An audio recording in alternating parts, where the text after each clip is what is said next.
أعوذ بالله من الشيطان الرجيم. بسم الله الرحمن الرحيم. ثم عفونا عنكم من بعد ذلك لعلكم تشكرون. پھر معاف کیا ہم نے تم کو اس پر بھی تاکہ تم احسان مانو. وَإِذْ آتَيْنَا مُوسَى الْكِتَابَ وَالْفُرْقَانَ لَعَلَّكُمْ تَهْتَدُونَ.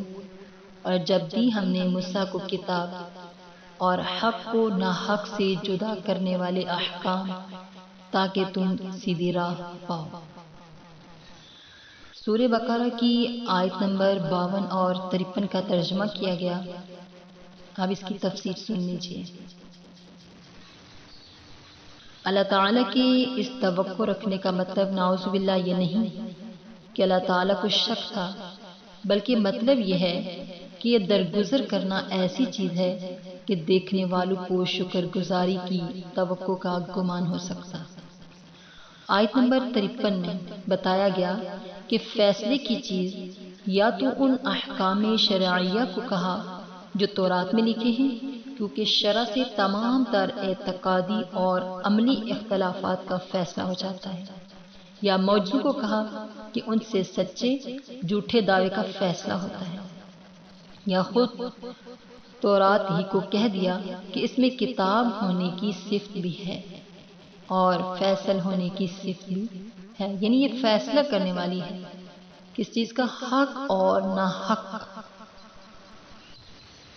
وَإِذْ قَالَ مُوسَىٰ لِقَوْمِهِ يَا قَوْمِ إِنَّكُمْ ظَلَمْتُمْ أَنفُسَكُمْ بِاتِّخَاذِكُمُ الْعِجْلَ فَتُوبُوا إِلَىٰ بَارِئِكُمْ فَاقْتُلُوا أَنفُسَكُمْ ذَلِكُمْ خَيْرٌ لَكُمْ عِندَ بَارِئِكُمْ فَتَابَ عَلَيْكُمْ إِنَّهُ هُوَ التَّوَّابُ الرَّحِيمُ.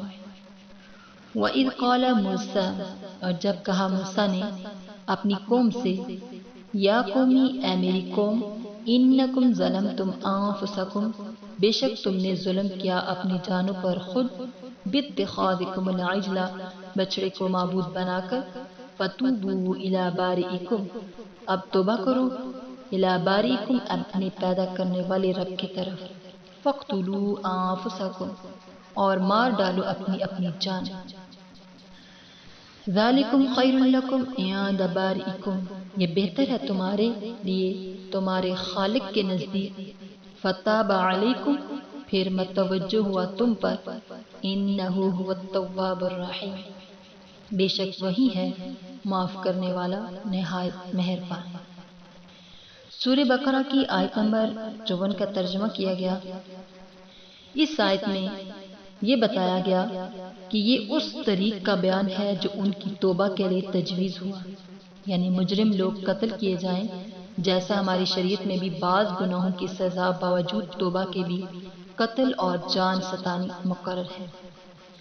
مثلا قتل عامد کے عوض قتل، اور ثبوت زنا بشہادت پر رجم، کہ توبہ سے یہ سزا ساقط نہیں ہوتی.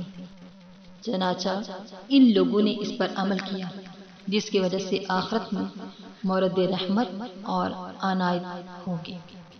تو اللہ پاک توبہ قبول کرنے والے ہیں اور بہت ہی مہربان ہیں. اللہ سے دعا ہے کہ اللہ پاک ہمیں صرف اسی کی عبادت کرنے کی توفیق عطا فرمائے. وآخر دعوانا ان الحمد للہ رب العالمین. آمین ثم آمین.